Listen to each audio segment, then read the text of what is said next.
You're listening to the Oneofus.net podcast network.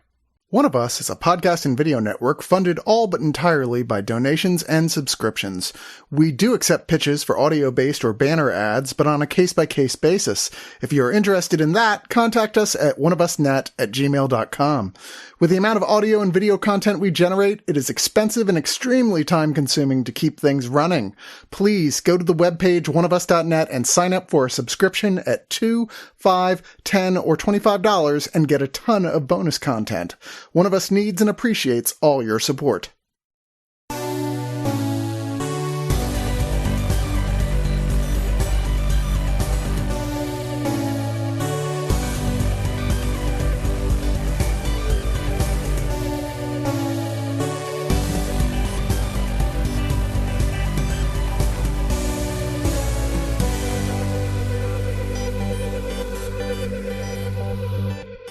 This just in, Digital Noise is here with a brand new episode starring Sir John Golson.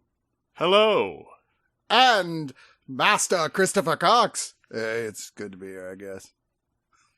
On the new and exciting adventures of John and Chris watch as they talk about physical media and solve crimes. What, solving crimes? Yeah, I didn't tell you about the solving crimes part? I didn't know. Nobody told me. I would have worn I have a little Sherlock cap.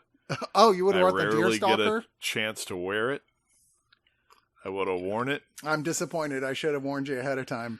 Yeah. Yeah, there are a lot of mysteries out there that haven't been solved. It's on us. Magnifying glasses in my car. You would think they would go to the police or the FBI or something, but no, they were like, I think those physical media guys are the ones that can help us. Mm-hmm. Yeah. Well, we have the van and the talking dog, so it makes sense. It does. It does make sense. Well, talking cats, anyway. A talking cat? Question mark, exclamation point, Eric Roberts? Sometimes. They've been fed, so okay. They might talk later when they're like, it's time to be fed again. That's all they ever say, to be fair. Welcome, John. Hi, it's been a long time. It has been a hot minute. So we are playing a bit of catch up here. There was, as there is in people's lives, sometimes things that get in the way of steadily being able to do the things that you want to do. And we're back, though. We're back on schedule. Yes. And we're here to talk about a whole stack of movies that I'm sure you loved every single one of them. Yes. Yeah. Yes. Really? Show's over. They're all great. They're all my pick of the week. All of them. Just look at the text of the post. And I will say I have been on One of Us since the last time I was on Digital Noise. I did Trash in the Can. Oh yes, they told me how happy they were with you on. Yeah, that. I went back and listened to it, and I thought it was pretty funny. We watched Garbage Pail Kids. Yeah, they were very excited to watch that movie first off. They've been talking about doing that movie for fucking ever. Yeah. And like they were very excited that you were excited to do that one. Yeah. And they felt like you were at first on mic were a little unsure of the vibe of the show. Like it took you a minute. You were like, I'm not sure what I should do here. But then within like 10 minutes, you had kind of gone, okay, I've clicked onto what's happening here. Yeah, I think so. And then we're like hysterical and really fun on it was a lot of fun. I didn't feel like I ramped on. Maybe I did, but it's worth listening to, listeners, if you don't listen to Trash in the Can. I thought it was a pretty good episode. I have been encouraging them to try and, because for a while they just kept rotating through like the same 5 people. And I'm like, we have so many people and friends in this town that you could ask. It's time to like, you got to start like asking other people. Yeah. And I was like, I think I'm the one who asked you, would you be interested in doing that? We got along really good. You know, we hadn't easy really, to get along with. We haven't really socialized. I'd never met Eric before. Oh, he's delightful. And it was nice. I joked on the show that it was nice to be on a show where I wasn't the radio voice anymore. There was somebody else that was carrying that mantle. Doesn't he have that kind of voice? Yeah. You're like, Jesus Christ, why weren't you podcasting years ago? Yeah. But yeah, it was like chatting with old friends. So it was a good times. Yeah, doing Trash in the Can is always one of the most fun podcasts that I do. because they've known each other since they were kids, basically. So they already have this solid back and forth rapport. And I've gotten to I've worked with Eric enough times now that I have feel like I have that balance with him and obviously with Wright already. So. Well, the icebreaker with Eric, and I think it's I want to say that they used a little bit of the audio for like a post credits sort of scene. Yeah, they did. Was that Eric and I? It was mentioned that Eric loves the Muppets, and I happened to have my like full sized Gonzo puppet in my car when I was over there. Oh, they told me, and I was like, you blew his mind. I went out and got it. Yeah. My Gonzo replica. It was a great icebreaker. He's still talking about it. Cool. Like, it really made his year. Nice. He was so excited. That's funny. Yeah. No, they were super happy to have you on, and we're like, we got to have John back on again at some point. They like would love to. They're like, anytime you have a movie, you're like, I think this might be it. Send them a message. Yeah, all right, I will. They would kill to have you back on. I will. They now list you among one of their favorite guests. Oh, great. Yeah, I would definitely go back. They actually had the day, and this was just happenstance, that, Jason Newlander? In the Intergalactic Nemesis. You know, the thing where they get up on stage and they do like radio stuff to the comic books? No, I remember that used to be a regular Draft House thing. So but I don't know that I know Jason. If I saw him, maybe I'd be like, yeah, I know him. But Jason and I go way back. Yeah. I don't know how we originally met, but it was during the Spill.com days. Yeah. And like we would regularly have him on like our League of Extremely Ordinary Gentlemen to promote whatever new thing was going on with Intergalactic Nemesis, and then he would always give us free tickets to the show and stuff, and we just had like a regular thing. He has a select list of people who are invited to his house every New Year's Day for a brunch, and I'm always on the list, and you go there and like, everyone here is so much more famous and cool than me. I feel really lame. But really good connected guy that everybody likes in Austin. He's got a brand new project where they're doing this sort of Treasure Island type of thing and the same thing. Yeah. And he's like, is there a chance to be on your show? And I'm like, the only show we really have I can think of right now that is like kind of more conversational is Trash in the Can, but I'm not on it. Would you be interested in that? And he said, sure. So he was over there today, and apparently they all had a great time. Oh, so, great. Yeah. Great. Did some, I don't know what the movie was, some internal medicine or something, some horror film I've never heard of, and neither of you probably. I don't know it. If you don't listen to Trash in the Can, guys, you really should. Those guys are hysterical. But yeah, we're always seeking new and exciting guests for that show. So yeah, it's funny. There's a couple of people who just like, yes, and then suddenly just stop responding when it got like 2 days from the date, and you're just like, wow, you just decided you found something else to do and you didn't want to like make excuses, so you just decided instead not to respond to messages. Real cool. No, I mean, it took a little bit of like back and forth, I will say, but I did it, and I would do it again, and awesome. and with less back and forth, hopefully. Okay. Well, I mean, what do you mean less back? It was like an invite, and then I felt like it was probably like 2.5, 3 months from the moment that I was first invited to the actual execution of the show. Sure. And some of that's on me. So, I mean, you did have a lot going on. Yeah. But yeah, no, just send them a message if you want to do it again, because they would love to have you back, but they're also kind of shy, like, oh, I don't want to bug him. Oh yeah, I'll just be like, hey, when can I be back on? I'll let right know. Yeah, definitely. Anyway, moving on to physical movie releases. This one I had never seen. It's always been on my radar, and I was like, oh my God, Arrow is finally putting out 1969's Marlowe with James Garner, which is, of course, a adaptation of a Raymond Chandler book about the character Philip Marlowe, of which there are many, many fantastic Philip Marlowe adaptations. This one is adapted from the 1949 novel The Little Sister, which is not one of the ones I've read, but I'm like, I love James Garner. Like, who doesn't love the Rockford Files or Maverick or what have you? I love Philip Marlowe. It's kind of more updated, so it's like, oh, it's more like in the swingin' 60s. Like, that'll be interesting. Unfortunately, my feel is that it's a little too updated into the swinging 60s, where I'm like, this feels more like in like Flint than it does like a Philip Marlowe thing. Which I think if I had gone into it with a different, like, prepared differently for it, like more knowing that was more what to expect, I probably would have enjoyed it a lot more, because I think this is actually kind of fun, but I'm like crossing my arms and going like, damn it, this isn't Philip Marlowe. I don't have any preconceived notions of Philip Marlowe stuff. I thought it was a little try hard when it came to its coolness. Although I think Garner wears the coolness pretty well. He has a lot of like probably 60 to 70% of his dialogue is like gotcha zingers. Yeah. And which he is delivers not Philip Marlowe. He delivers those pretty cool. But I thought the movie itself was kind of trying hard to be really cool and make Marlowe really cool. Yeah. And I don't know that was successful. Well, I mean, it does. I also didn't grasp the mystery for the entire thing until the end. Kind of lost me. And then at the end, I'm kind of like, yeah, I guess I could. By the end of it, and by the end, I mean literally within the last 10 minutes, I could be like, okay, I can explain to you what happened now. But through the whole movie, if you were to pause it at any time, I felt like I had a traumatic brain injury because I was like, I cannot describe why he's doing what he's doing or what's going on. Well, there were a couple surprises watching it. One, like super hot, which she was back then, Rita Moreno as one of the as Dolores, one of the main characters in it, and then out of nowhere, here's Bruce Lee, and I was like, what?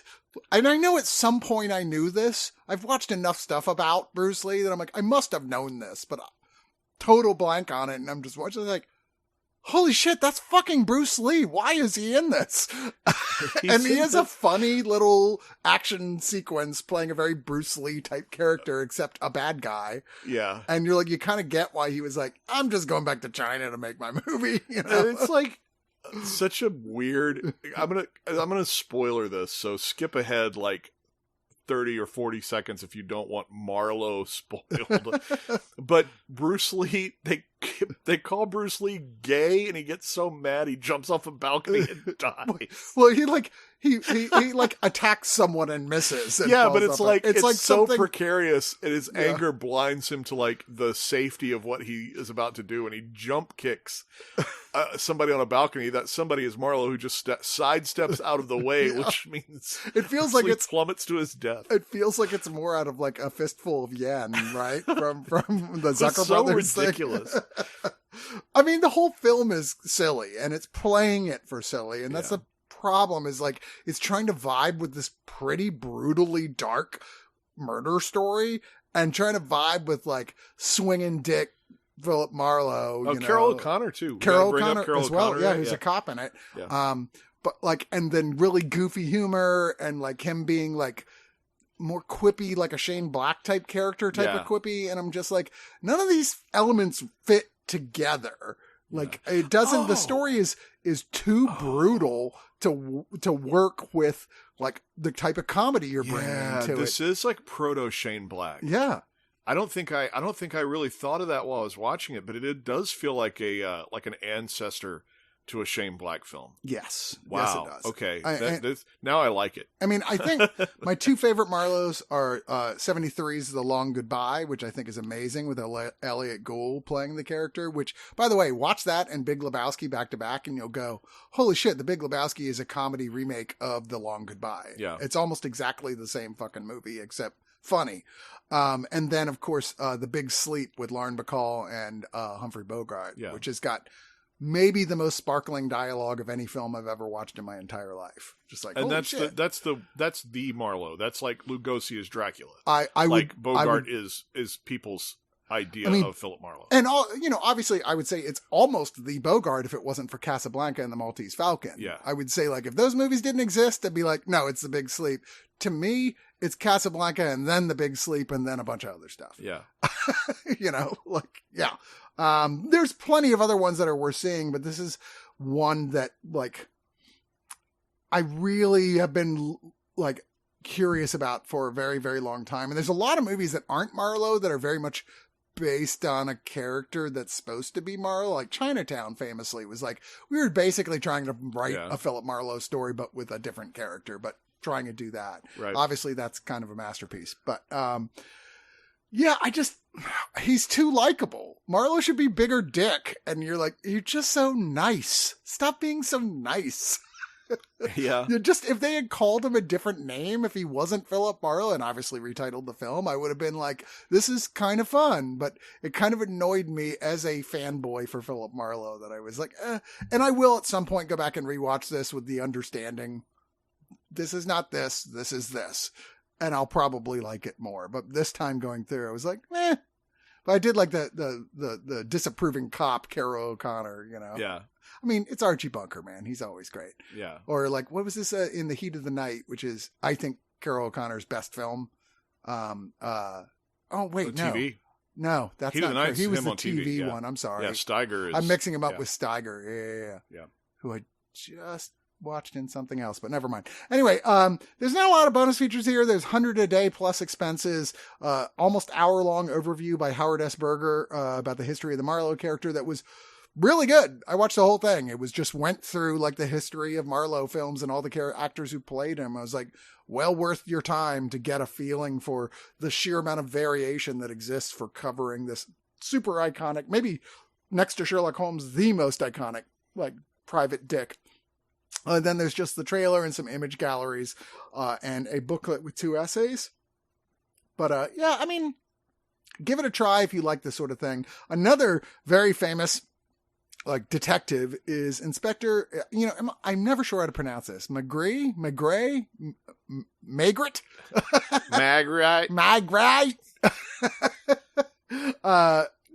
He's a French detective who literally hasn't gotten anything anytime recently in adaptations and has sort of fallen into the nobody does that anymore. It's like Magritte? Yeah. Is it like Magritte? That sounds right. Yeah. But there's been so many films about this character who is odd in that more often than not, famous detectives are never actually a member of the police. Yeah. They're always outsiders. And this is one of the few very famous ones that are like, no, he is like a police detective. Like for the classic era detectives, that is not so common. And, this is a trilogy set of films directed by, starring actor Jean Gabin, who is I believe the only actor who played him more than twice. I could be wrong, but I think he's the only one who played him more than twice. But there's so many film and TV adaptations of him, but almost entirely from France. He just never really made the jump across the Atlantic, to us as much, unlike many other, and including other French detectives. But I gotta say his whole like sort of tired, like kind of slovenly detective, he's got something of the, I would say later episode Columbo's, because I was just talking to somebody the other day who was rewatching the original Columbo's. They're like, he's actually really neat and tidy in the first couple movies they put out. And it's not till the show that he gets that sort of rumpled coat, I'm so exhausted type of like personality. Yeah. But like, he's more like the later Columbo where it's like, here we go. But he's got a lot of empathy, which I find interesting. You don't see a lot of detectives who are just like, even for the criminals, like we're going to try and work this out as well as we can for you. Like, hey, everybody can find themselves in a situation where things get out of their control and they make bad decisions. So let's, just tell us you did it and we'll try and get you help. But you're going to have to suffer consequences. He's that kind of detective. He sees the truth. He's bulldogged about it. He kind of wants other people to be playing with him. And then sort of the other thing that I wondered if it was like a gimmick, was like he had a tendency in the climax of these movies to sort of like browbeat the suspect that he knows is the person who did it into eventually just like folding. Yes. And I don't know if that's part of this or if it just was coincidence amongst these films. I have a hard time. What was the plot of the first one? I remember the plot of the second one was somebody had killed somebody, like back in the parochial school that he grew up in, and he had to go back to the parochial school and like investigate a murder there. Didn't even remember him at first, but then remembered him. Yeah, and then there's a third. The third one was about organized crime, and these guys have like a drive-by, and the body goes missing, and he starts to investigate. But I can't remember. This one was a serial killer that was stabbing women in the streets. That's right. And they're trying to set a trap, and he starts. Like, because he keeps evading their traps, and he starts getting into like a cat and mouse. Like, I remember now. I think the first one is the best of these, personally. Magritte, or however, sets a trap. The other two are Magritte and the Sant Falcra case. Please forgive me, any French people listening, if I'm totally mispronouncing this. And Magritte sees red, and these are all in the early 60s. I think the first two are equal to me, and then the third one. I don't think the character, I don't think that kind of like international plot, because it sort of like deals with like the the gangsters, I think, are supposed to be from America. I just that sort of like international flavor, and it was a less personal story to him. It just didn't click with me the way the first two did. The first two were kind of not exemplary, but they're very like reliable sort of like murder mysteries, and really akin to what you'd see a lot on TV in the 70s and 80s in America. That kind of just very standard investigative murder mystery type thing. Yeah. But then the third one, just for whatever reason, I found the third one to be a little bit of a chore to get through versus the first two. I was the same. Okay. I mean, maybe it's just because I had just watched two of these and it was time for a third one. I tried to space them out, but it was like... I just think it's impersonal, whereas the first two have a personal touch. This one is like, it's almost... It's kind of like the Die Hard thing of like by the time you get to like the fourth one and he's literally operating like an FBI agent, like he's traveling all over the U.S. and he's like, you know, he's investigating things that an FBI agent would, not a street cop. And it's like, it's not to that level, but it's still like it's an international thing.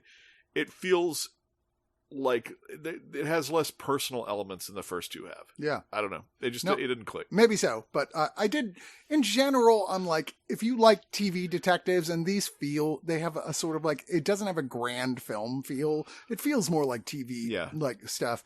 Like, I like this actor. I think he's good at this role, but I don't think that it's as interesting of a detective as a lot of the other super iconic detectives. He's just not very quirky. And we want our detectives to be quirkier, right? He's just like a kind of tired. Like his most interesting quality is like, in the end, he's kind of a nice dude. Yeah.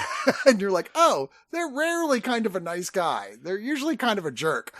And no, he's like, he's got a very normal, like middle class, blue collar life, you know? By the way, I don't know, I was thinking about this and the fact that everyone else finally discovered the show Reacher, which makes me excited because that's one of my favorite shows on TV, period. Have you watched Reacher at all? No. Okay. I didn't see the movies. I didn't see nothing. Oh no, you don't. This is like a totally new. No, but I'm just saying, like I'm not. I haven't sampled not a bit of Reacher. All right, so skip the movies. I mean, they're fine, but they're nothing to write home about. Yeah. The show has a level of affability I have not seen in probably 10 years, at least, on television, with a lead character being like, you know, this giant hunk of man who is just this like laughably unstoppable juggernaut when he has to be violent, but is autistic. And he's very, very smart, but he can't really relate to people and doesn't know how to talk to people. And they play into that in a way that's never making fun of it. It's like, okay, this is a cross that he knows he has to bear and knows when, okay, I should just be quiet and like not embarrass myself here because I know I'm bad at some things. And it is a really funny, like great, like going back to the, you know, the Incredible Hulk type shows, like wandering guy goes from town to town, sees injustice and starts fighting it, you know, and the show picks injustice of a, you know, institutionalized way, which I think we all kind of want to see right now, you know, corrupt local police department and things like that. And he's just like I said, he's just such a absurdly, like, who would pick a fight with this guy, right? You look at him like he's like, looks like he's 9 feet tall and he's like much bigger than Lou Ferrigno. And you're like, Jesus Christ. But I was laughing because the satire website, the Babylon Bee, did one of the funniest things I've seen this month, where they were talking about, like, apparently the actor Alan Richardson, who one of the reasons why the show's getting popular is because he's come out as a pretty extreme leftist and very anti-Trump, and everyone's like, you mean the giant ass-kicking guy on TV is like us? Let's watch the show. But like one of his neighbors like picked a fight with him, tried to push him off his motorcycle, punched him, and then he punched him back, and the guy was out cold, right? It was like, so, but Alan picked him up, put him in his car, and took him to the hospital. And like, apparently all the neighbors had Nest cameras. So they were like, looked at the footage, like, yeah, that guy's like literally came up to you, started screaming, swung a punch. You dodged and punched him back. Yeah, no fault. You did nothing wrong. But the Babylon newspaper is a guy who pushed Alan Richardson on his motorcycle, announced he's going to kill John Wick's dog. It's like, that's the funniest shit I've seen this month. That guy has serious emotional problems because Yeah. he was like half his size, and you're like, "What are you doing?" It's little dog syndrome. Who would do that? Anyway, sorry to get off track. I'm just very in love with Reacher right now. It's in its 4th season, which is playing out so far to be almost one as good as the first season was. Yeah. But yes, watch it. It's so much fun. Who you think he's playing in the new DCU? He hasn't. I don't think he's in the news. He has been in talks, and at San Diego he said he's probably not going to be Batman. It was one of the things they considered, and he was basically saying he's not Batman. I think he's playing Orion. I don't know who that is. Orion is Darkseid's son from the Fourth World stuff. Yeah. You think they're going to make a big deal out of Orion though? Because he's kind of they're turning supposed into to be making a live action Mr. Miracle movie, and if they do, and if it is based somewhat on the Tom King run of Mr. Miracle, which Tom King has been James Gunn's right hand man within DC itself. Yeah. Maybe that would be what they would want to do. Yeah. I didn't realize he had started in DC stuff. That he was like Aquaman on Smallville and then got replaced. Yes, I've actually seen that. No, it was I want to say it was the other way around. No, you're right. He was replaced because I saw the pilot they did with a different actor. Yeah, and I've watched a tiny bit of Smallville, but I've seen him on it. But yeah, you watch it and you're like, he just looks like a normal but fit guy, and now he's like, you're a fucking man mountain. Yeah, and then he played Hawk and Titans, which I didn't watch. Yes, I did watch that, and even he's bigger now than he was then. Yeah, you're like, Jesus, you just keep getting bigger. Well, he's still growing. Yeah, apparently so. But they will be. I don't know if Orion's a good guy or a bad guy. I assume that anytime a Darkseid has a son, he is a hero who has a lot of anger problems. Okay. So anti-hero. No, he's a hero. He's not an anti-hero. He is a good guy. Because I will agree, Batman would be a horrible choice because who would believe that Bruce Wayne is not Batman? And you look at that guy, you'd be like, gigantic. Yeah, that guy's clearly Batman. Yeah. Immediately, it would be absurd. It'd be laughable to watch him try to be Bruce Wayne. Yeah. You'd be like, yeah, no, dude, everyone immediately go, that guy is Batman. This town's got 3 people that big, and and Batman's a billionaire, so narrowing it down. Anyway, so back to McGree. There's only commentary tracks here. There's no other extra features, but it's a nice little Kino Lorber set of all 3 of them in one thing. Howard S. Berger and Nathaniel Thompson, Brian Reisman and Mike Sargent, and Simon Abrams do commentaries here.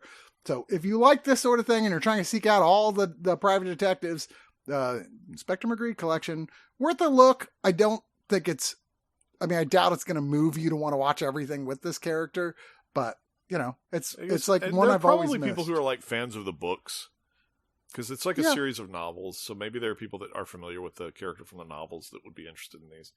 But staying with crime films, we have a newer film by director Kelly Reichardt called The Mastermind. And I admit I was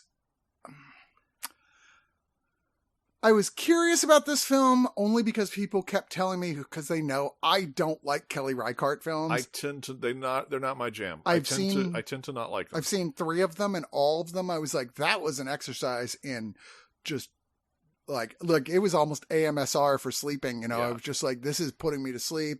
It is so boring. It's so unvibrant. It's so depressing. It's just, there's nothing here. Yeah. I'm just like, take some, please take some anti-depression meds.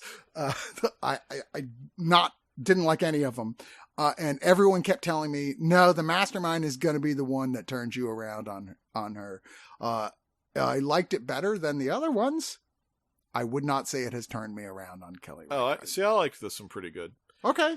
I thought it was interesting. It's like this guy who does a petty crime and then finds himself it ruins his life. It completely ruins his life. And it's sort of just a character study about what would happen to your social network? Not your, your friends and family. What would their reaction be if you had resorted to this crime? And it's tries to treat it in a kind of walks a line. It's not real world, is like giving it too much credit, but it definitely tries to examine it from like a real place and how basically he's like a pariah. Like nobody wants to have anything to do with him. Nobody wants to mess with him. And he it's all his fault. Like he's the one that disrupted his whole life. Dumb criminal in that sense. Like, what are you doing? Like, he's trying to be an art heist guy, and you're like, what are you doing? This is not barely a plan. Yeah. And it's Josh O'Connor, who has had several big notable films recently. I think oh my God, The Crown was where everyone first kind of discovered him, because he won an Emmy for lead actor in a drama, and then he was in Emma, Challengers, Wake Up Dead Man. He was the primary character, much more so than the detective, and Disclosure Day. So he's kind of turned into a big deal. Yeah, the infamous Go Through the Gate story from Disclosure Day. I don't know if you heard that anecdote, where he felt out of his depth because he was in a Spielberg movie and he was freaking out. And he's like, this is like a huge, huge movie and a huge, huge opportunity, and I would be scared. I don't know what to do, and I'm scared, and I feel like I'm not a good actor, and I can't carry this film. And Spielberg texted back and was like, because he'd gone home from set and just like spilled his guts to Spielberg, and Spielberg texted back, just push the gate open and walk through. And he was like, okay, like I'll just show up on set and I'll push through the work and just walk on through. And the next day, he was like, thank you so much for the advice. And Spielberg was like, what are you talking about? And he was like, I was struggling, and you told me the solution was just push the gate and walk through. He was like, no, I was texting my wife, and I sent it to the wrong number. She couldn't get in the backyard gate. Are you serious? Yes. She couldn't get in the backyard gate, and I was telling her, like, just push on the gate and you'll go through. Oh my God, that's hysterical. Yeah. It's still good advice. Yeah. I mean, anything that he said, like, you're like, it's coming from Spielberg, so you'd find meaning in it. Yeah. You'd be like, no, you have to. Yes, 350 degrees for 15 minutes. Yes. No, you have to mince the garlic first before you add it to the pizza. Yeah, it's a metaphor. Yeah. Wow, that's hysterical. He's actually very good in Disclosure Day. He's been very good in everything I've seen him in. I thought when we reviewed Wake Up Dead Man, we're like, he is so phenomenal in this movie. Like, I almost feel bad for the detective, because you're just like, you've definitely gone to second billing in this film next to this guy. Anyway, this film, it's a little slow. It's nowhere near as slow as those others. I actually liked the use of music in this, the score. I thought it was like, it was cool, but it kept making me think the film was cooler than it was. Like this is going to be hip and swinging. Yeah. And I was like, it's not though, because this guy kind of sucks. He's a real loser. Yeah. That's true. And his life just gets more and more pathetic as it goes along. Like, as he's like on the run and his wife leaves him and everything. You're just his like, friends turn their back on him. Yeah. I mean, again, it's really depressing. This is a depressing film that's supposed to be funny depressing, but I was just like, yeah, that's my problem. Again, I was just like, but this is just dark. I wanted everything you want this guy to figure something out and for things to work out for him on some level. I'm like, yeah, when you're an idiot robbing a fucking like local museum, you're like, okay, well, clearly just someone needs to talk to you. Yeah. I wanted it to be better than it was. It's very watchable, but I'm never going to revisit it, you know? I liked it. So I'm, I liked it. It's got Hope Davis in it as well as his mom, and Bill Camp as his dad. I love Bill Camp. Always glad to see him and stuff. Amanda Plummer has a small role in here, but yeah, I don't know. It was just okay. Shit, I did the wrong link, so now I have to look at the box and see if there are any bonus features.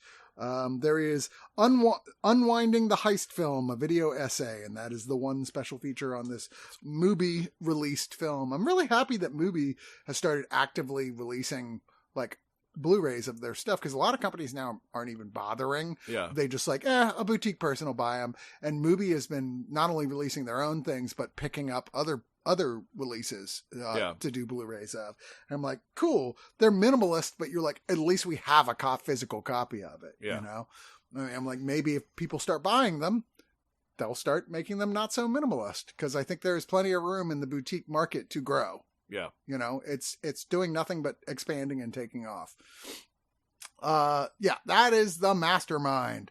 Moving on to a Australian film that has been much celebrated over the years by a lot of directors and writers. And I remember specifically Fantastic Fest attendees who were like acting like, you've never seen this before? What's wrong with you? I'm like, when it replayed Fantastic Fest, I'm like, it was that Australian year. Yeah, I've never even heard of this. But also, like, I don't know why everyone around me is such an exploitation freak, but like, I missed the memo to watch all the exploitation films. You've never seen Turkey Hunt? I have seen Turkey Hunt, and I've seen Razorback. Razorback needs a 4K. I'm kind of shocked it doesn't have. It's such a nice looking movie. Anyways. Yeah. I mean, there's a lot of exploitation films I've seen since that date and a few before that I really like, but this is one I was like, no, I have no idea what this is. This is my second time watching it because I watched it. There was an earlier release of this. I want to say also from Era, but it may have been somewhere else. That I was like, it's okay, but I think I was in one of those, I'm just not in the mood to watch this type of thing. Yeah. Because you really have to be in the right mood to watch this film. I think it's very unpleasant.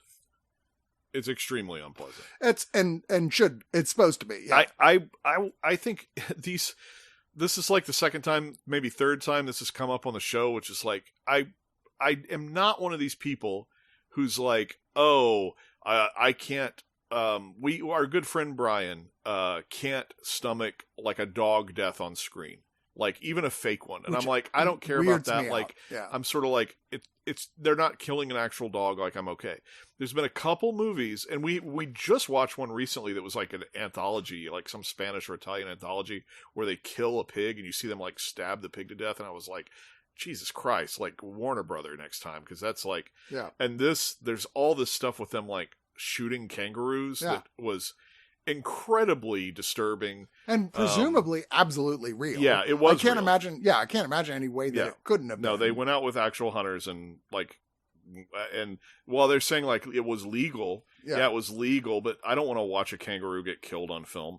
Beyond that, it is a bad time at the movies. It kind of reminded me a little bit of like, what is it? When did this movie come out? Early 70s? It came out in 1971. Okay. So you get that like whatever was going on, whatever vibes this has is on the same frequency as Tobe Hooper's Eaten Alive and Texas Chainsaw, even though those are more horror based. Whereas this is more in the realm of like those kind of movies. I feel like they made more of them in the 90s where it's about somebody having a tremendously bad day.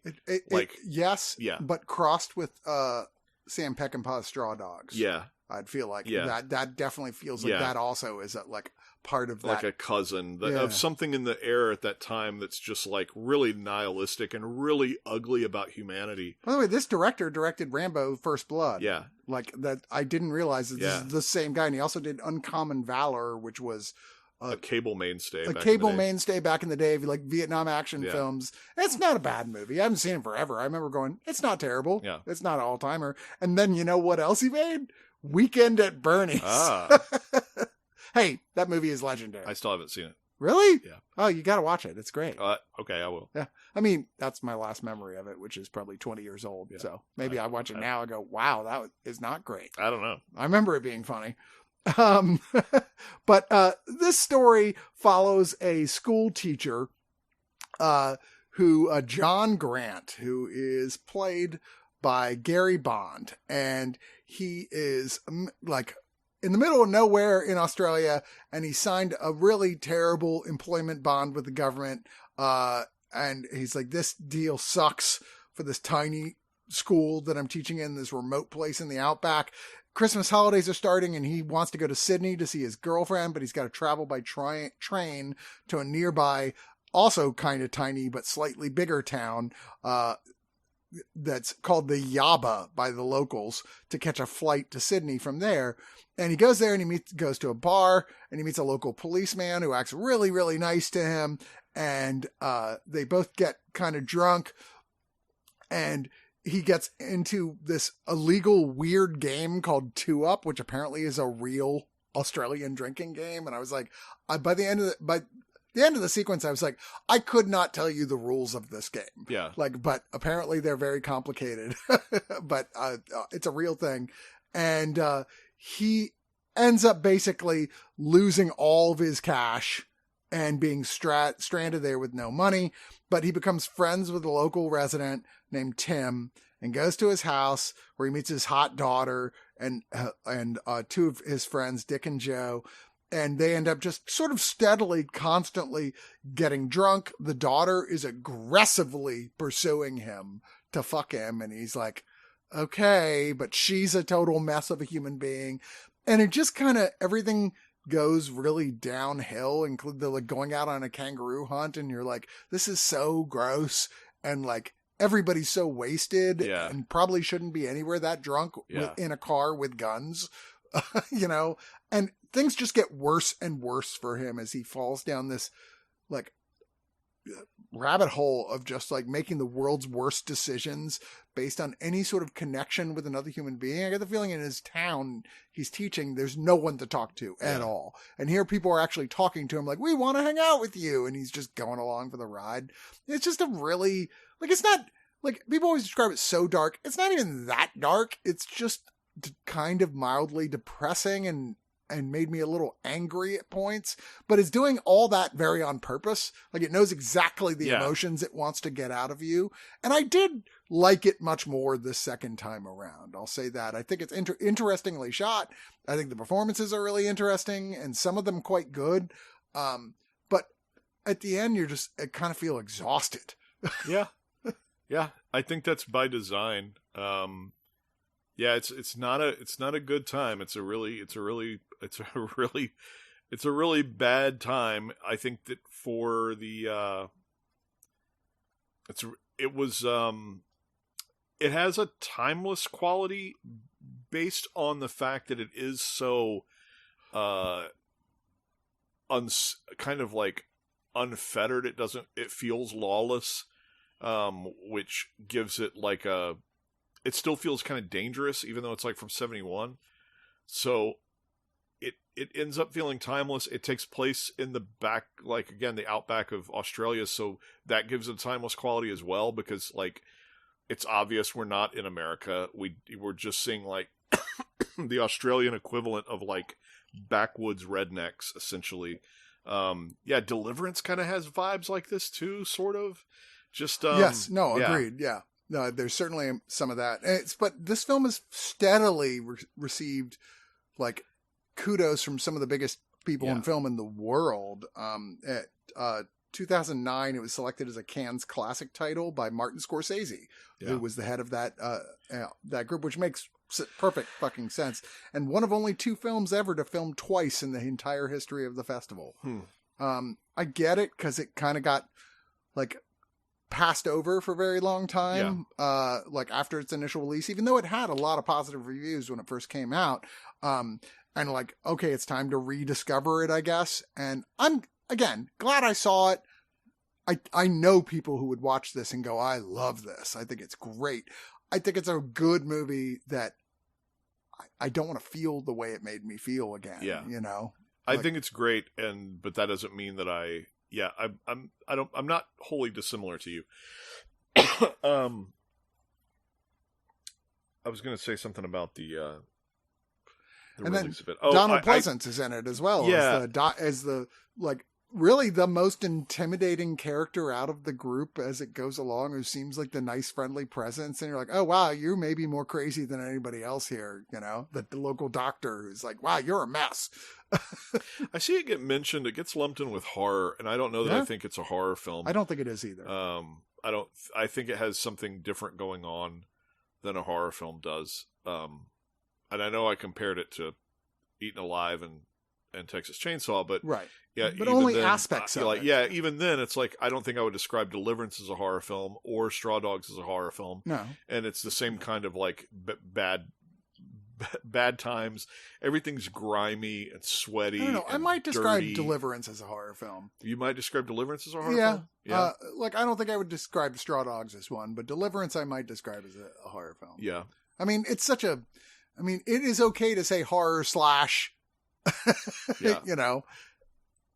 I think that's one of those I'll be like, oh yeah, horror slash. This one I don't know if I would describe as horror. I don't feel like it quite goes down that road. It is definitely closer to Straw Dogs than it is to Deliverance for me.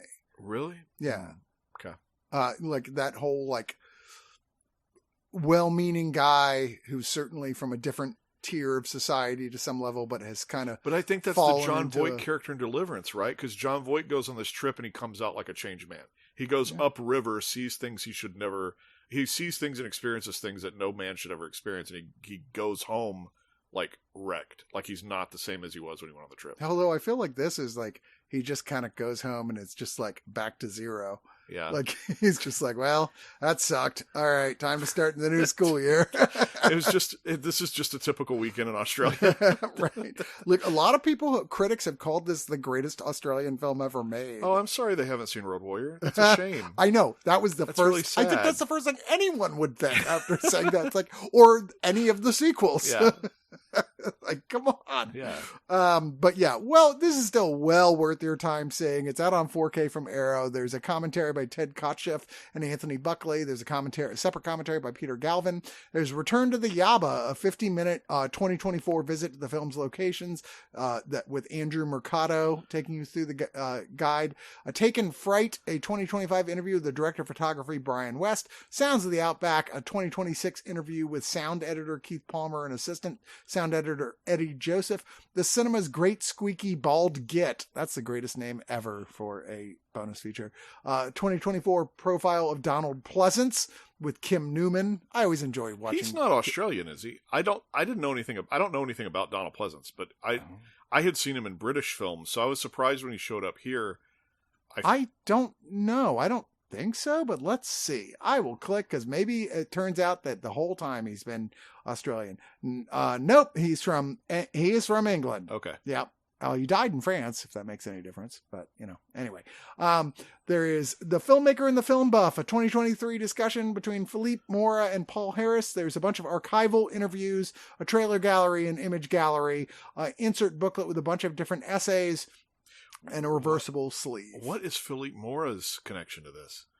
He's the guy that did Howling 2 and 3, and he's done it may be a bunch just, of grody maybe horror just films. that he's a guy that has worked with them before because I okay. don't see him on the primary thing. Like Arrow does that. We're like, Yeah. oh, we had a great time doing a commentary for something else with him. We're like, hey, you want to come in and talk about this movie? Okay. Maybe that. I don't know. I didn't watch it. All right. I'll be honest. I didn't. Let's move on to Hang 'em High.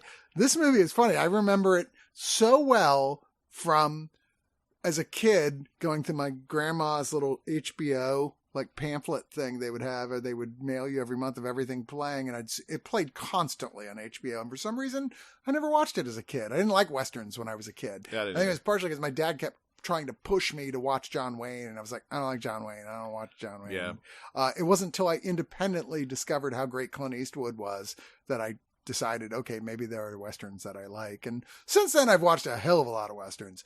But this is a Clint Eastwood Western. It's a 1968 film directed by Ted Post, who I believe is really kind of better known for some of his TV stuff. But he also did Magnum Force with Clint Eastwood as well, and that one of his Dirty Harry films, and then one of the Planet of the Apes films, Beneath the Planet of the Apes. He did the Vietnam film Go Tell the Spartans, and the Chuck Norris film, which is terrible, Good Guys Wear Black. It's been forever since I've seen it, but I remember going, wow, what a piece of shit. But this is my second time watching this. It's another, as every Clint Eastwood film is, it's a revisionist Western film, and he plays an innocent guy who survives a lynching. He's like basically a bunch of rednecks out in the West are like, but you were near here, so you must be guilty. And they basically string him up, and just through the happenstance of life, he ends up surviving the thing, albeit with a big rope burn around his neck for the whole thing. And it's like, yeah, I'm going to like get back at these guys, but I'm going to do it the right way. Like, I feel like a later Eastwood version of this would have been like, no, I'm going to be the ghost who murders you all. Like, what's the one I'm thinking It's of? very, like the not the Man with No Name stuff. Like, no, before, but it was like after that. It was one of his first American Westerns. Oh, I don't, the Josie Wales he did. No, before Josie Wales. It was the one where he comes in and everybody, like the movie insinuates he is a ghost and he's dead. I don't know. Oh, damn it. I'm blanking on the name of it. Pink Cadillac. Yeah, that's the one. every which way but loose. It is a missed opportunity that they never had Clyde in one of the Westerns. I would have liked to have seen that. Yeah, he becomes like a crusader for the rule of law. Yeah, he's a deputy U.S. Marshal. Anytime anybody from now on is like, well, we're gonna find him and we're gonna hang him. He's like, hold your horses. He's like all very much about like, no, they have to be tried and like we have to bring them in. And, he's very committed to the rule of law. I found this to be trapped between worlds. And it's like I did too. Torn between what was happening in Westerns at the time, like the Italian stuff and revisionist stuff. Yeah. And the old-fashioned Western coming like out of the 50s into the 60s. And it felt like a weird half state between both of those in a way that didn't necessarily serve the film that great. Yeah. Yeah, no, it's a little... feels like, where's this going? Like with the character. And I think by the end of it, like a lot of that feeling came from my overexposure to Clint Eastwood's other films. I'm expecting this to be one of these different worlds, but like, I think it's just fine in and of itself as a movie. Yeah. And I think there's plenty to enjoy about it. It's just like, no one's going to hold up Hang 'em High as like, oh, this is one of the must-see Clint Eastwood Westerns, of which there are quite a few must-see Clint Eastwood Westerns. Yeah. It's a lesser Clint Eastwood Western, but it's not like, I wouldn't put it at like the bottom of the list or anything. It's still a decent film. It's serviceable. It gets the job done. It gets the job done. Like, I mean, even like, have you ever seen Two Mules for Sister Sarah? No. Delightful. And that's one of the ones people never talk about. And it's him and Shirley MacLaine as a nun that like he has to like tour through the West. Wonderful. Like it's got a, romantic comedy mixed with like typical Clint Eastwood stuff and it all works. Like really good. Yeah.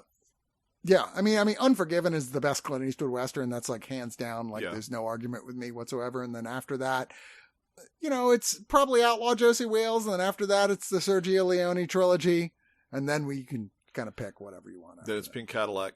Then it's The Rookie. The classic Western, The Rookie. Firefox. I'm waiting for the new version of Firefox, right? Because they just did a reissue of Blue Thunder, which came out like less than a year like around, I don't remember which came out first, that or Firefox came out first. But everyone was like, it's just the same. Why would I watch this? I just watched this other one. And we reviewed Blue Thunder and I was like, Blue Thunder is not bad. No, it's pretty good. It's not like the greatest thing you've ever seen, but you're like, it's not bad. And I remember my memories of Firefox is, it's pretty bad. Blue Thunder was like, Blue Thunder was different than I thought it would be, and relevant in regards, very prescient in regards to like the police shouldn't have, like why do we need military tools? Like why do we need high-tech military tools to do police jobs? It's interesting as well, like how nowadays the opinions of that movie are very liberal coded because it's like the police shouldn't have that stuff and it shouldn't be like in police hands. And it's funny at the time how the movie was sort of like adopted by Reaganite right-wingers, which is weird. Anyways, I know we're not reviewing that, but but I have more opinions about that than I do Hang 'em High. I would say that I think the best thing about Hang 'em High is the complicated relationship between him and the judge who basically hires him to do it, played by Commissioner Jim Gordon from the Tim Burton Batman films, Pat Hingle. Who is like, known as the hanging judge. And Eastwood initially is like, I really respect this guy, but starts to realize like, here's a guy who just wants to do the exact same shit the lynching guys are doing. He just wants to be the one to do it. Yeah. you know, like through the law. And you're like, that makes no difference. And I kind of like the message of the film quite a bit because of that, of going, it doesn't really matter if some fucking redneck hangs a guy, or if it's a legally appointed representative who doesn't care what the actual law is doing the exact same thing. It's the same thing. Yeah. You know, in fact, it might be way worse if it's a legally appointed representative doing it. Yeah. I think there's some really good stuff here with that. Also, Dennis Hopper has a small role playing an annoying character called the Prophet in this. But like Dennis Hopper's early work is always playing small, annoying, mouthy roles. And later he took big, annoying, mouthy roles, but he got really good at playing those roles. So. There are some bonus features here. This is an Arrow release. There's a commentary that's brand new with critic Steve Mitchell talking about the history of this production of this film. There's an archival audio commentary by critics Lem Dobbs and Nick Redman. This is a 4K and a Blu-ray. The Blu-ray also adds the trailer, some TV spots, radio spots, and a reversible cover with vintage poster art. Oh, sorry, I said Arrow. This is Kino Lorber. My apologies. But yeah, I think if you're a Clint Eastwood fan and you like his Westerns, you're going to enjoy this. Now we start to get into stuff that's going to be a little more, I don't know if you're going to enjoy this or not. I thought when I asked for Matinee, I didn't look at it closely. I was like, I have actually, embarrassing admittance, I've never seen the John Goodman film Matinee. Oh, interesting. Yeah, where he plays, horror producer, legend, William Castle. Sort of. Yeah. It's like a stand-in. Oh, yeah. It's like William Castle, but not in name. It's him, but it's not. Yeah. Because I don't know if there was a rights issue or what, but yes, it's definitely him. But everyone tells me that movie is fantastic. Never gotten around to it. It is. I will tell you this. I'll be very sensible about this. It at times is Dante's best film, but it has tangents that don't serve the film well. And you get the picture of like a version that's probably really, really good as opposed to just pretty good. I think that it has stuff that kind of like doesn't pay off in a good enough way, but the good parts are really good. Well, this one is not that. It is a tiny Canadian, made for Canadian TV slasher film. Yeah. Kind of like, it reminded me, it was like Popcorn. It was like the movie Popcorn. It reminds me of that, but it's with not, no budget. But it's not as funny either. Like Popcorn is trying to be funny. It's a horror comedy. This has comedic bits, but that's not their goal. Yeah. This is from 1989. And it's a small town in British Columbia. Local movie theater has a sequel slasher to a very popular violent slasher at this horror film festival. Someone murdered a teenager at the previous like film in the series while the movie was going on, and the town the theater was like closed because of it. The town flipped out, everybody pointing fingers at the town. Somehow you're responsible for this happening. And the killer was never actually caught. But years later, they reopened the movie theater for a new horror film festival. Local residents start flipping the fuck out about it and sending letters to this police detective played by Ron White, a big city guy who's come into work in a small town and is clearly not that happy about it, saying that this is just going to bring back more killings. And there's no reason to really suspect that's the case. In fact, the normal thing you would think is this was somebody killing someone on a personal thing and it had nothing to do with the fucking horror film festival, right?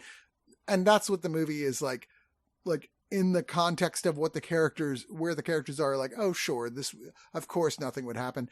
As a person knowing we're watching a horror movie, you're like, that's obviously not the case. So like, we're just waiting to go, who is the killer? Sure. Let's go through the motions of who is the killer. And I think there's points of this that's at the very least ambitious. I'm much like the critic from Blu-ray.com. It reminded me of, Michelle Suave's Stage Fright, which I also thought was kind of like this is not as good as everybody says it is. Like, it's fine, but it's got so many just overused tropes, and like I can see where this is going from a million miles away. But I find this it's just, it's for completists of the movies about movies, horror film guys, you know, like and that's, you know, in the end, I'm like, this is not the one I thought it was, but at least it's a movie about movies. So I'll watch it. Who knows? Maybe it'll be fun. It's watchable. Yeah. It's mostly, it felt like it was like mostly ADR to me. I thought the audio was really weird and bad. It felt like everybody was dubbed. There's scenes where characters' mouths are moving where there's no sound, or scenes where there's sound where nobody's mouth is moving. And that gives it an overall like cheap feel, and it already kind of feels cheap anyways. It feels like I think it was it like a TV movie in Canada or something also, like that. there was a bunch of actors from this who were in Twin Peaks. Yeah. Like I kept saying, they're in Twin Peaks. They're on Twin Peaks. Like, I mean, maybe it was just the timing. It was 1989. Twin Peaks is 1990. But I was maybe like, so. holy shit, there's a lot of Twin Peaks people in this. William B. Davis from the X-Files, like the cigarette smoking man, is in this. I forget his name now, but the guy who's this is when I get exposed for like not watching 90s television. Yeah, fair enough. Because I didn't see Twin Peaks or X-Files. Oh shit, dude, you're missing out on a lot of good stuff. You know, I think I've mentioned this before. I was working in a movie theater and in a video store during most of the 90s. And that meant I was never home at night. And so I missed 90s television. Like, I missed all of it. Yeah, I get that. And so, but I saw every movie that came out in the 90s. Yes, because you were working at a video store. But didn't they have TV shows? At our video store? Yeah. No. Really? No. Video stores I went to always had TV shows. They didn't have, like, VHS copies of, like, Twin Peaks or they X-Files. Definitely had Twin Peaks releases, or Twin Peaks and X-Files VHS. They did not releases, have VHS copies. I owned both at the video store that I went. Although the X-Files releases were always really weird because it wasn't like here's a season. It'd be like here's 2 episodes that are really popular, like they did with Star Trek back in the day. Yeah, exactly. Yeah, exactly. Yeah, you get 2 per tape. Now Twin Peaks got the full thing in a giant fucking physical set, where it's like here's this huge box. box. We get TV stuff would be the Stephen King minis. So back in the 90s when the Stephen King television miniseries were really popular, we would get those. I don't know, man. This is like, I want to say nicer things about it because I don't think it's like hateful or anything. There's points I kind of chuckled at it even. It's just forgettable. It's just another, like, I mean, the only thing that's notable is that it's a horror movie that takes place in a movie theater with a bunch of horror fans, which there are quite a few of, but it's not the, standard.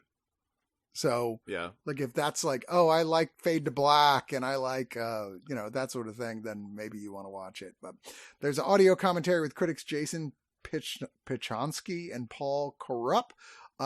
There's a trailer, remastered trailer, a reversible cover with an alternate title for the film, which was called Midnight Matinee. And that is about it. Honestly, I wish there was more to say about this one, but there just kind of isn't. It's just kind of forgettable. Like, it's fine. I don't know at all what you have to say about this next one, which is totally not screened for critics at all locally that I was aware of. 2025 musical version of the play, and then eventually like a very multiple award-winning film, Kiss of the Spider-Woman. Yeah. Like taking it and going, we're going to add full-on songs, obviously a totally different cast, bringing in Diego Luna and an actor called, oh boy, I have no idea how to pronounce this, Tanatua. They were on Vita and soap opera called Promised Land. I don't know. But who I think is great, like really good in this. Yeah. But I knew nothing about it. And then J-Lo plays a sort of fantasy character. This movie made no money. No money. It made like $1.5 million. It was $2 million against a $30 million production budget. I did not know that this ever. I didn't know this was a thing. I knew it was a thing, but I didn't know it was a thing. I have vague memories of them, of seeing, they're making a movie of the musical version of Kiss of the Spider-Woman. Yeah. And then they did, and then they released it, ? I can't think of, as I was watching it, I was like, it's kind of weird that this has bankable stars, like it has stars. It has a title that is familiar enough to mass audiences, like not, it ain't Annie, but it's certainly something that people have heard of before. Yeah. And, I mean, the original one was like the original film adaptation was kind of a big deal with William Hurt when it came out. And then the musical was a huge deal. And it's funny that this, like, they couldn't open it. I was sort of like, this is a failure of the studio. Like, this is a failure of marketing and a failure of the studio. And I don't know what went on behind the scenes to cause them to basically like dump this with no advertising, no fanfare, no press, no nothing. Someone at the studio just flat out abandoned this film. Yeah. Like was like, because it's sent out we're doing nothing for this movie directive. Now, I didn't love it. Yeah, I didn't think it was like an all-timer or anything, but it's fine. But it is the kind of movie that like you would have expected to have found a little bit of an audience. Would have made way more than $2 million if they had done a minimum amount of marketing for it. Because I don't know anyone who knows this even exists. Yeah. You know, like I only know about it because I think I stumbled about across an article well after it was already over. Mm-hmm. Like the very limited releases it had, that like, why didn't anyone go see this? And I was like, huh? There's a Kiss of the Spider-Woman musical with Diego Luna, who's kind of a big deal. It's like, what is that? So I was like, all right, well, you have my curiosity up because I like the original movie. I've never seen a stage production of either the like non-musical or the musical version of it, but I thought the original film is really good. I don't know, man. I think this is well worth your time. Its biggest weakness is just that I don't think the songs really deliver, which is an issue for a musical. Yeah. They're not bad. They're just not all that memorable either. None of them really knock your socks off. But the non-musical sequences hit harder than the musical sequences do, is what I felt. And that largely had to do with the two leads, who I thought worked terrifically together. Because I looked this up, because I was like, what movies outperformed this movie? A movie called Pets on a Train that came out in 2025 that's like an animated movie called Pets on a Train. Have you ever heard of this movie? No, I have not. Made $10 million versus this one making like like all you had to do was like drop some fucking knowledge that it was like to LGBTQ plus communities this existed and was going to screen somewhere, and you would have made more than $2 million. Or even like an awards push, which I'm surprised it didn't have. They just abandoned this absolutely completely. Like there's no question to me that somebody in the mix was like, we have no interest in promoting a film about a trans person in prison, a trans musical. Yeah. I'm just like, huge, like you're just throwing money away. You just threw $8 million away. Yeah. Like why? Well, because there's a lot of shitty people out there, which is only my assumption. I don't know for sure, but I can't help but assume that's what happened. Really weird. Yeah. I mean, it's our environment. It's the world we live in right now, that there's people out there like that will do whatever they can to make sure that shit like this doesn't get out. Yeah. But it is available through Mubi. I think it's Mubi. Am I wrong? It's Mubi? I think it's Mubi. No, it is Kino Lorber, and it's available on 4K and Blu-ray. And it's a decent little set. What studio is it? The studio. Is there a logo on the back? Hold on. The studio is blah blah blah blah. It's Artists Equity is the production company. Mohari Media, Josephson Entertainment, Tom Kurdahi Productions, and another one I can't pronounce. But it was distributed by Roadside Attractions, Lionsgate Films, and that's LD Entertainment. Lionsgate, yeah. That's the key of the problem. What happened was Lionsgate. Yeah, it would have been something with Lionsgate, not for whatever reason Lionsgate, because ultimately that would have been the studio whose name was behind it as far as distribution goes. There was goes. a promotional campaign. In fact, J-Lo had an appearance at the 2025 World Pride celebration in DC and showed a clip from the film, the first time anyone's seen it, and perform a song. So it wasn't like it was completely abandoned from the community, but I keep a pretty close eye on movie communities, and I saw nothing about this. Yeah. I mean, I don't know. I feel like more people would have seen it if they had just tried, and they didn't. And I do think that this is worth seeing. I genuinely do. Is it 100% like a film that was for me? No, and that's mainly because the musical numbers I thought were underwhelming. Actually, I like the dance sequences in it quite a lot. Yeah. But the actual songs I thought were like, I've seen a lot better than this. Yeah. Nothing here stuck in my head. The plot is deeply moving, just like the original play. It's very effective. The two actors sell it.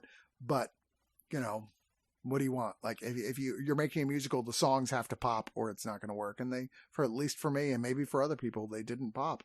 It does have a few bonus features. There's audio commentary by the director, Bill Condon, who's a huge fucking deal. And it's not even his first musical. And then there's a few special features on the Blu-ray. There's a deleted scene, a teaser, and a theatrical trailer. That's about it.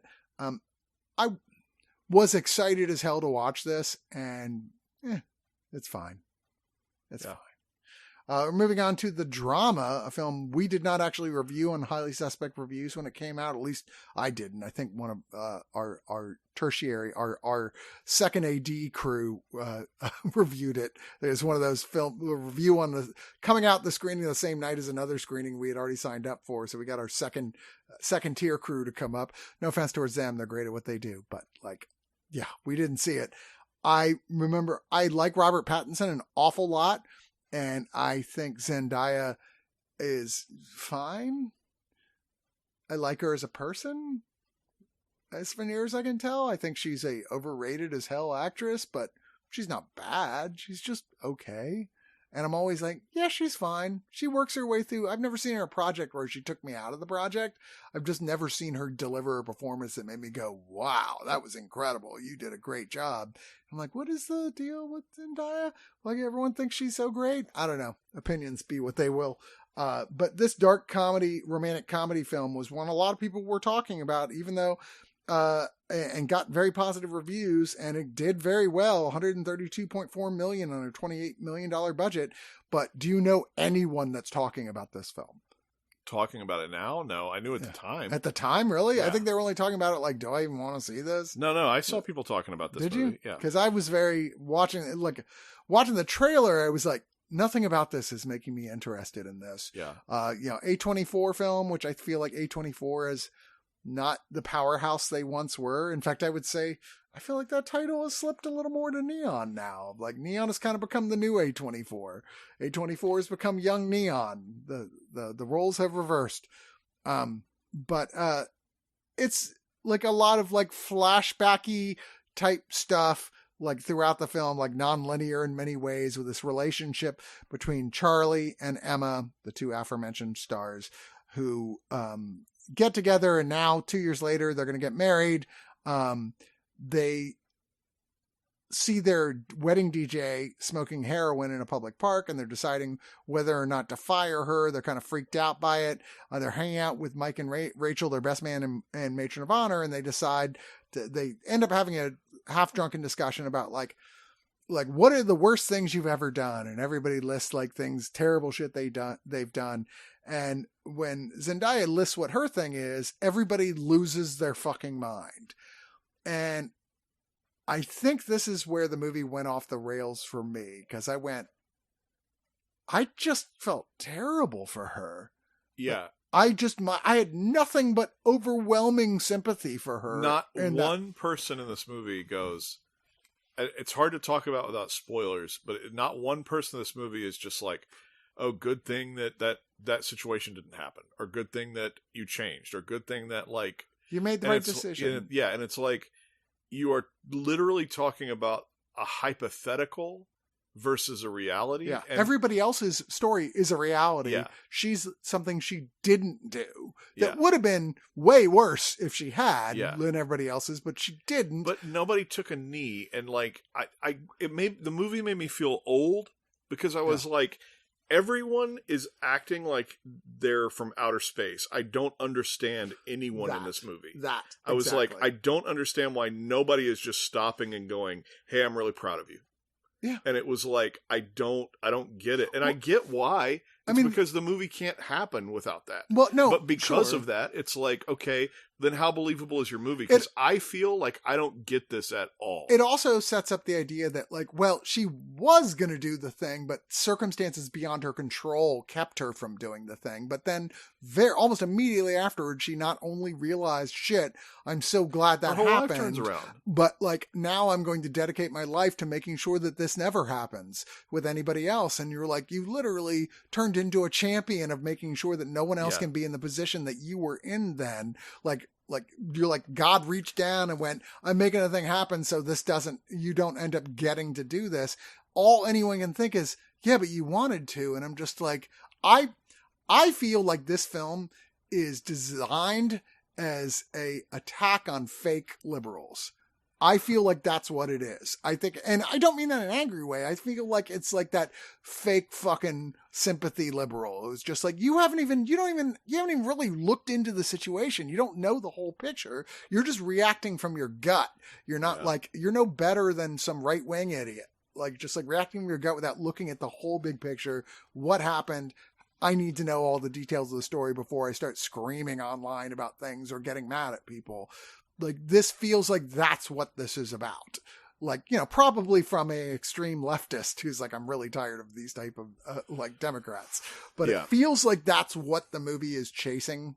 And it's like subtext here, because there's no question to me. They're very aware that, yes, this is frustrating as hell to watch this play out, as their marriage starts falling apart, or their about to be marriage starts falling apart. Everything just keeps going more and more absurdly, horribly wrong, to a point where it got too absurd for him. Like, this is. But then, like, silly. Pattinson is the one absolved of everything, and it's like, is that's where, for me, like, it displays sort of like a worldview that I just don't understand, which is that she is not necessarily absolved. Pattinson is absolved, and I'm like, I agree with you. I'm like, why does he get the ending? Yeah, like, no. Why doesn't she get this should have turned around with her being the one to lecture everybody else on how full shit they all are. Yeah, and I'm like, it displays a worldview from its author that's just like, I don't get it. Like, I feel old when I'm watching this. Like, I was like, is this a common way of thinking? Am I the one that's nuts right now? Because I can't understand this. It made me angry. Yeah.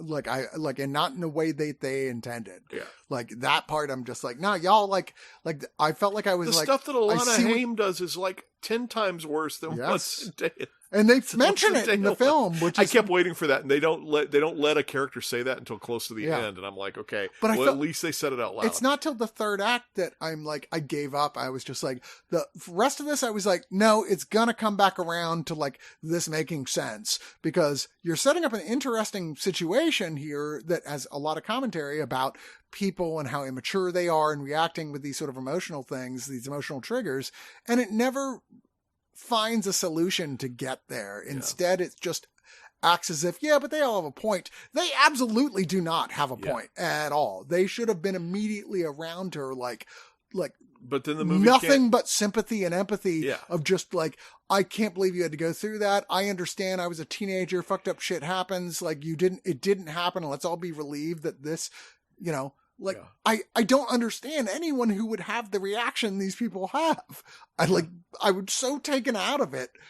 I was like very mad. But then the movie doesn't happen. But then they've got to make the movie happen. But then the only way to make the movie happen is to do that. But that's what I'm saying. And that's annoying. In the third act, if they were like, okay, we know you're mad. We wanted you to be mad. And we're coming back around. Yeah. And the movie never really comes back around to do anything to make it work. It just is more of like they'll figure out the like how to deal with each other. It makes an assumption. It makes a wrong assumption to me that you will put yourself in Pattinson's shoes. Yeah. And I was never in Pattinson's shoes. Yes. And it is a gamble that to me doesn't pay off, because I don't empathize with Pattinson's character. Yeah. I don't like. I don't do the thing of like, oh man, imagine if your fiance told this to you. Which is kind of what the film wants you to do, is go, imagine if you were told this, wouldn't you spiral out of control? And it's like, no.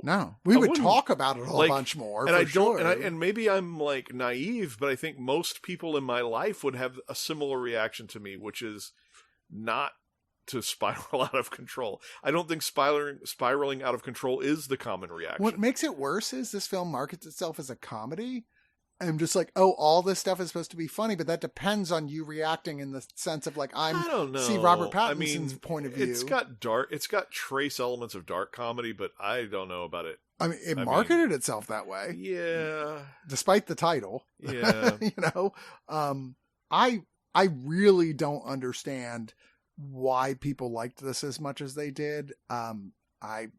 I'm baffled by its structure entirely. Yeah. Like, what were you trying to accomplish? Your third act totally wimps out and does nothing to make the first two acts work. If you had fixed the third act and found a way to do it, like, I would be all like, yes, that's interesting. You did something really, you made me angry, and you found a way to like say something about this, but it never really does. Just like, yeah, we're not going to say anything because, as you said, they want you to feel as angry at her as the other characters do. And I'm like, what? No. Yeah. Like, who would do that? That was just like, I don't think I know anyone who would do that. Yeah. Like, that's crazy to me. Anyway. So I'm glad to hear that you're not on the side of this movie, just like I was. I found it so incredibly frustrating. And all these people I've talked to, like, oh, I love that movie. I'm like, huh? All the characters need to touch grass. There's a commentary with the costume designer, the production designer, and the co-editor. There's a enjoyable EPK unpacking the drama for 17 minutes. There's wardrobe and camera test with commentary. There's a relationship hotline promo, whatever that is. I didn't watch it. And then an uncut version of the Charlie and Emma wedding video. This is like, I think will be deeply forgotten by this time next year, is my opinion. After they all win Oscars. I hope not. But honestly, one of the films nobody's talking about that I thought was kind of great is God Is. We reviewed this at Highly Suspect Reviews. We had no idea what this was at all going in, like not a thing. And they did very little to let us know what it was. And we're like, my only thing was, I'm not going to go see this if this is some Angel Productions film, like with, God in the title. I'm like, I'm not going to see it if it's some religious film. They're like, oh no, it is not. I'm like, okay, sure. And what it is, and it's weird. I've seen everything from, I love this movie, it's one of my favorite movies of the year, to I absolutely hated this movie. I've seen all kinds of reactions. And I just had such a good time watching this film, directed and written by Alicia Harris, who also won the American Playwriting Foundation's Relentless Award for it. Her original play. It's a Southern Gothic revenge dark comedy thriller, which is a lot in one sentence. It's the directorial debut of this director, who is deeply channeling Quentin Tarantino and Kill Bill. No question. Like, there's a lot of that in here. There's a lot of Jackie Brown in here. Like, Quentin Tarantino, I would say, is her biggest influence among some other influences, but mainly stuff that also Tarantino was influenced in making those films. It's about two sisters, Racine and Anaya, both of which were disfigured in a fire their father started when they were children. One of them, only their left arm is deeply scarred. The other is like her whole upper chest and half her face is completely disfigured and scarred. So obviously they've had very different lives, like, as turning into adults, but they still live together. They receive a letter from their mother, who they thought had died in the fire, and who requesting, saying, I'm dying, come see me. So they do a cross-country trip to meet their mother. And she basically says, your father is the one who came in, set the fire, tried to kill me, tried to kill you actively. And, in fact, like, they got their injuries trying to save her from the fire. And she requests that they find their father and go kill him, as revenge. And it is one of the odder revenge movie setups I've seen in a very long time. And everything about it has a sort of like action comedy, like, vibe to it, but with like a little bit of horror there as well. I don't know. I can see why this is not going to be everybody's cup of tea. And it's a weird road trip movie as they go along, and they meet lots of strange, interesting, like, personalities along the road, including Janelle Monáe and Vivica A. Fox and many other people. The dad, they keep they never show his face till the end, but immediately if you've seen anything with Sterling K. Brown, upon hearing his voice, it's Sterling K. Brown. Just I know it's hard to miss. He's got such a distinctive cadence. But I'll tell you, John, I enjoyed the living shit out of this movie. I thought this is one of the modern, really great revenge films. Yeah. I think it's simplistic in a lot of ways with its expectations. It's trying to say some things, but it's not trying to make that the dominant force of the film. It's more it felt more like that stuff is going to be there and hopefully it'll sit with you. But mainly I want you to have a good time watching this kind of crazy cult film, which is what it feels more like. I don't know. I enjoyed the hell out of this. Yeah. It's a great debut feature. I admire it. I think it's a strong, out of nowhere first movie. I didn't quite understand, especially in the latter half of the movie, character motivation started to get kind of slippery for me, where I was often wondering, well, why would you do that? Or why did she do that? Or what would, but not in the way of, the drama where I felt like I literally didn't understand and wanted somebody to relate to. Mm-hmm. This was a case of just going, not every movie and every character is going to make the decisions I would make. Yeah. And I kind of chalked it up to I don't know that I fully get what's going on, and I feel a little bit left out, but I'm also a middle-aged white guy. And so I'm maybe there's a reason I feel that way. I felt like I had to look at it more and I understand what you're saying, but I felt like the movie is designed to be looked at as more of a, like I said, insane cult movie, and not as these are real people. Yeah. Everything felt like a myth. You could have started and bookshelved it with, what's the term I'm looking for? Not bookshelved it, bookended it with, somebody telling the story about them as if it was not sure this actually any of it really happened. There's acts of violence in the last third of the film that I found off-putting in ways that didn't fit with characterization that I felt like I'd seen in the beginning part of the movie. And that was the only thing that I kind of had a little bit of an uncomfortable sit with, where I'm I was sort of rooting for them, and now I don't know that I am, and why am I not? And maybe that's things that are addressed better in the play. But all of that said, all of those complicated feelings aside, this is one of the strongest first features I've seen from somebody in a long time, as far as a shot across the bow. I can't wait to see what they do next. Yeah. I was this is so different. A Marvel movie. That's the path, probably. Right? But I'm this is whereas we recognize a lot of the places it's coming from.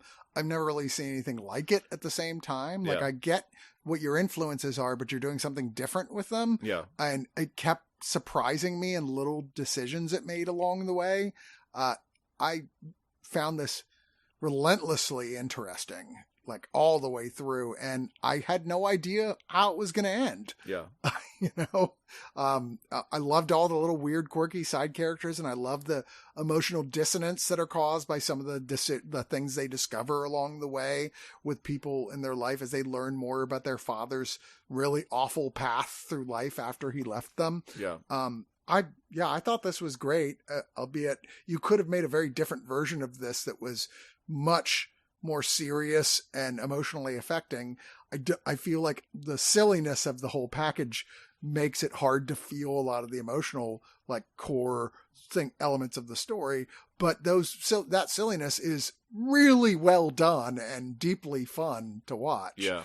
The only thing tamping it down from being laughing and clapping is that, Jesus, the shit that's actually happening is really fucking dark. Yeah. But yeah, I do highly recommend this. I know it was on so few people's radar, and it got a very limited release. I'm surprised as hell they even screened it for us. If I remember correctly, it was a very last minute thing, but it's at 97% on Rotten Tomatoes. So largely really liked. I just don't think it made it anywhere near as much money as they were hoping for. It certainly didn't make its budget back. It was 5 million box office, 14.8 million budget. But, films like this often as a launching point for a director, can be the thing where like after the fact and after it's on streaming and everyone's like, Jesus, have you seen this? Can make it where, okay, then everybody goes to see what this person does next. And I certainly hope they get another shot because this was a fascinating first film. There's no bonus features, unfortunately, at all. This is actually being released on Blu-ray, directly from Amazon, and Alliance Entertainment. But yeah, check it out. I think it is streaming now. Or get the Blu-ray. It is really worth your time. And now we get to the point of the show where I asked John, what is the pick of the week? And I have no idea what you're going to say. This is a really tough one. This is a really tough week. Everything was like, I don't love anything. I mean, Is God Is deserves to be seen, but just no so you bonus can see features. A strong debut. So I might throw it to that. I mean, it is by far the best film in this stack, in my opinion. Yeah. But I mean, there are other ones with a lot more bonus features, but are they like things you really need to see? I feel like all the rest are like only in a niche-y way. You know, like I really love Clint Eastwood. I want to see all his westerns. See Hang 'em High. I really love Philip Marlowe films. I want to see all the Philip Marlowe films. See Philip Marlowe. I really love like classic private detectives. You know what I'm saying? Like everything's got that. I mean, Wake and Fright is the only other one I feel like in contention. Yeah, Wake and Fright is really. I mean, it's really good and it's packed with bonus features. But which one are you going to enjoy more? I guess it depends on who you are. I mean, Wake and Fright doesn't need my help. Is God Is probably does more so. So I'll say Is God Is. Fair enough. Wake and Fright has, like, I feel like people already know about it, and like the people that are going to buy it, like that sort of thing, versus like an Is God Is, which is sort of like, you might really love it. Yeah. Even if I didn't really love it, you might really love it. So yeah. All right. Well, there it is. Do you got anything else to tell people to look out for? No. Oh. No. That always surprises me. Man Finds Tape is on Prime and Tubi. Watch it. So you can stream it for free. You don't have to rent it or buy it. Fuck My Son is available at various film festivals. Not anywhere. It tours though. Not at the moment. It stopped in May. Wright goes like, I hate to admit this, I actually like Fuck My Son more than Man Finds Tape. Like, what? You're insane. And he goes, look, we like different types of movies, Chris. It actually just played New York City again, but the touring kind of went to rest. That kind of went to bed Mother's Day in May. But yeah, Man Finds Tape just hit Prime like 3 weeks ago. So it's out there now. I haven't been, it's interesting because like when I did Zero Charisma, this is just like a little side story. When I did Zero Charisma, which I love for the record, it was not, and I'm not a lead. I'm a very small part in that. That's a good part. But it was not long that I got recognized in public for Zero Charisma. I got recognized getting gelato at a Whole Foods once, and I got recognized of all places in Dallas going through back issues at a Comic-Con, and somebody from across the booth went, Zero Charisma! And I like turned around and it was like, okay. To be fair, this is one of the like small, a nerd thing. Yeah. This is one of the groups of people that actually saw Zero Charisma. So it was a couple times, not like a bunch, but a couple times. And I keep sort of expecting somebody to do the same thing, do it for Man Finds Tape, because I'm in it more and I'm in the trailer and stuff like that. Hasn't happened well, yet. it's because horror fans are more reserved about that stuff than like. But I also like maybe I'll get stares, and I'm like, I haven't got that either. Well, you are very scary in it. Yeah. So like sometimes you're like, I don't want to talk to that guy. Maybe so. He was freaky in that movie. I don't know. You were freaky in that movie. All right. Scared me a little. Well, I know who you are. I'm just me. I'm just little old me. Little old you. You're not that guy. Although you were like, it all stems from my past. Yeah, and I'm just saying, what am I doing? I'm just me. But I keep anticipating the day that somebody's like, oh, were you in that? And I'll be like, yeah. Yeah, but hopefully, like, by the time that day happens, you'll be like, yes, but I was also in these 3 Marvel films. Yeah. Yeah. Who would you play in a Marvel film? Like, right now, who could you play? We had this conversation, me and my goddaughter had this conversation, and there was really only one part. Or DC film. There was really only one part I could have played, and it already got filled, which was, I think the Blade. only... Blade, yeah. That was the first thing I thought. Yeah. It was Aunt May. Classic Ditko Aunt May, yeah, where she can barely open her eyes. No, it was like Foggy Nelson is like really the only. I was like, I could have maybe played Foggy like that 10 years ago, sailed, yeah. But I was like that. Yeah, that ship has sailed. I'm like, I don't think there's anybody. I mean, I don't think there's anybody. There are no roles. The Amazing Frogman. There are no roles for me. He's young. There are no roles for me in the Marvel side. Well, he was played by 3 different people, to be fair. So, but yeah. His dad was old, if you remember Frogman. His father was like an old criminal. Yeah. Who had, like, I think being it killed him because he was old. I could probably play Scarface in like a Batman movie. I could pull off. I think if I was given a chance to like go to bat, I could be ventriloquist. Is he the one with? Yeah, he's the ventriloquist Scarface. one. Yeah, maybe him. Okay. Maybe him. We're putting it out there. I think that's about it. Put it out there, Matt Reeves. James Gunn once gave me a heads up nod because I had the Hawkeye Pizza Dog shirt on, the Fraction and Aja Hawkeye Pizza Dog shirt, and James Gunn saw me from across the highball, which was filled with people, so he was at one side of the highball and saw me, and we made eye contact, and he looked down at my shirt and he gave me a hey cool guy head nod. I feel like that's him telling you. That's him telling me I'm in as ventriloquist / Scarface. I feel like anyone would feel that. Yeah. That's what he was saying. Probably so. That's what he should have been saying. Yeah. Anyway, that's it for this week's Digital Noise. We'll be back actually in very short form because I already recorded the one with Wright, but this one's going up first. So in a week after this one, the Wright one is going up with more. So and then the wrong one. And then the what? And then the wrong one. What do you mean? You said the right one. Oh, yeah, sorry. His name is Wright. There's Wright. the right episodes and the wrong episodes. There's a lot of discussion about that on Wright's part because I can't remember who it was who said that, like, they liked you better as a digital noise host. He was telling me that on Trash in the Can that somebody was like... Yeah. Like, I like John better, and he will not let it go. Yeah. He just, like, throws it at me as if I said it. Who would do that? Why would you, like, just same as me, like, why would anyone come up to me and say, Wright's episodes are good ones? It's like, what good does that do? Nothing. But I don't know. Like, I don't think they meant anything by it. They didn't send it to him. Yeah. They sent it to me. And like, I told him thinking like, well, we'll laugh about it. And it's the end of it. Like, why would he care? I know I wouldn't. But like, and I don't know how much he cares and how much he just likes to take a bit and run it into the dirt. Yeah. But it has not stopped coming up. What do I got to do to beat this guy? I don't know, man. I don't